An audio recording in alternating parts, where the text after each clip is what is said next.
It's morning, 20 miles from the enemy. These are American boys going to work. The morning fighter patrol. They're flying over Italy, and there are others like them flying over Burma, over the coast of Holland, over China, and over Germany. In search of the enemy.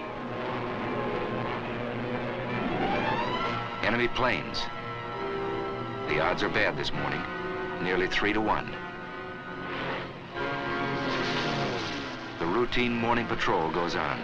They close the range, 3,500 feet, 3,000, 2,500, 2,000.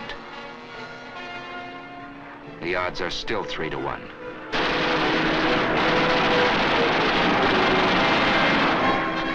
But it's 3 Nazis spinning down in blood and flame to every one of ours. Routine morning patrol. They're good planes, wonderful planes. And their pilots are good too. Listen. Yesterday I fulfilled one of my ambitions as a combat pilot.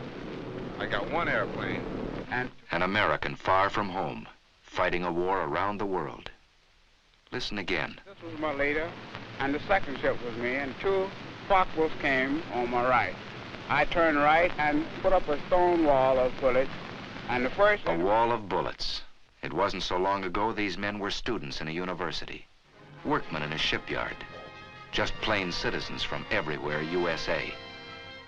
They changed jobs, they changed clothes. They took a train into the future. They didn't know what the future would be, but many hoped they'd get the chance to fly and fight in the air. Some wanted that chance more than anything in the world. Deep inside Alabama is a famous school called the Tuskegee Institute. It was founded on July 4th of 1881. And since that Independence Day, it has graduated many thousands into agriculture, into science, into industry. This school was the first of its kind, and its founder, Booker T. Washington, was a pioneer who broke open a road for others to follow. This man had a dream, and the dream became stone.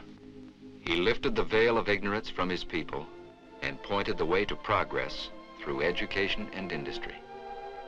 Close to this school, close to the work this man had done, the United States government determined to build an airfield. 3 years ago, this was just another farm in Alabama. More than trees had to be cleared away. There was misunderstanding and distrust and prejudice to be cleared away. 3 years ago, there was only an idea. But ideas are powerful things. And today, there are fighter planes flying overhead. Instead of swamp and yellow pine, there are hangars, repair shops, barracks. Instead of patches of corn, concrete flight strips. But that's not enough. You can't make a fighter squadron out of concrete and aluminum and a can of paint. It takes men.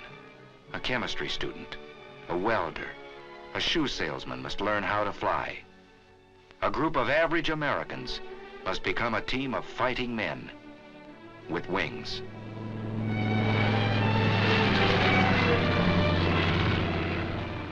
There's a new world up here. A man has to learn his way around. It takes many weeks of learning to make a fighter pilot. And a lot of that learning is done in a hard wooden chair.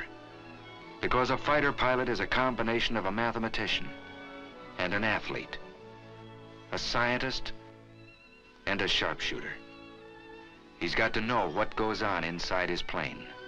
The heart of his fighter is steel and copper. Its bloodstream is gas and oil. But its brain is the man who flies it. He begins in a safe, slow plane, 2 wings instead of 1. But he flies many hours inside a closed room. In the morning, he may be flying a prescribed course over a sheet of paper. In the afternoon, he may fly the same course above the clouds.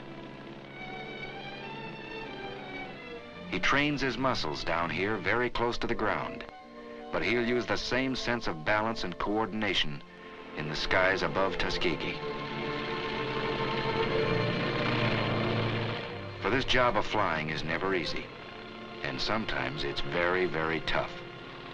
But he's learning how high and how fast and how far he must go to reach the enemy. Pilotage, dead reckoning, theory of flight, radio code. Yes, he's getting muscles in his mind. He's getting hard, keen, quick. He's coming into the clear. Here above the warm, familiar hills of Alabama, these Americans are learning to fly in those tight combat formations they'll use someday to hunt down the German and Jap above his own cities. In addition to fighter groups, a year ago this field began to train men for medium bombers. And that too was a pioneer step. But one thing it proved: you can't judge a man here by the color of his eyes or the shape of his nose. On the flight strip, you judge a man by the way he flies. Here's the answer to Adolf and Hirohito. Here's the answer to the propaganda of the Japs and Nazis. Here's the answer: wings for this man. Here's the answer: wings for these Americans. Squadron after squadron out of Tuskegee, flying P-40s first, tough little planes, then striking with Thunderbolts, P-47s, then riding the Mustangs, P-51s. No, it was never easy for these men. They were pioneers, and no pioneer has it easy. They fought lies, they fought heartbreak, and they won. Now they fight the enemy on his own soil.